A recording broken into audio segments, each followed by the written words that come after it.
প্রত্যেক মানুষ সাফল্যের শিখরে পৌঁছতে চান। প্রত্যেকেই তার জন্য চেষ্টা করেন। প্রত্যেকেই এটা চান যে নিজের নিজের ক্ষেত্রে আমি সর্বোচ্চ শিখরে পৌঁছব। এবার সবসময় আমাদের প্রতিভা পূর্ণরূপে আমাদের সহায়ক হতে পারে না। কখনো কখনো আমরা সেই কাজ একা করতে পারি না। কখনো কখনো আমাদের সাহায্যের প্রয়োজন পড়ে। আর ঠিক এমন সময় বেশিরভাগ মানুষ ভুল করে ফেলেন।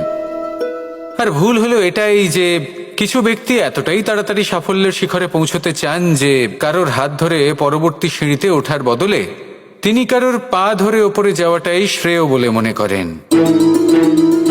এবার সাফল্য দুজনেই লাভ করেন, কিন্তু কাহিনীর এখানে সূত্রপাত ঘটে।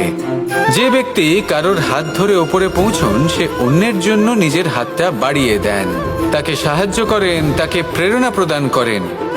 নতুন সম্পর্ক তৈরি হয়, বন্ধুত্বের বৃদ্ধি ঘটে এবং এই শ্রেষ্ঠ সম্পর্কগুলির সাথে উনি শ্রেষ্ঠ জীবন যাপন করেন।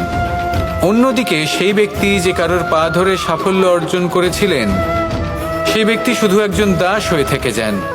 শুধু তাকে দেওয়া সমস্ত আদেশ পালন করেন তিনি। তার নিজের কোনো ব্যক্তিত্ব গড়ে ওঠে না। সেই জন্য আপনি যখনই সাফল্যের পথে অগ্রসর হচ্ছেন তখন পথ নির্বাচন সঠিকভাবে করুন, কারণ সাফল্যের ঊর্ধ্বেও একটি অন্য জীবন আছে। আসুন আমার সাথে ভালোবেসে বলুন।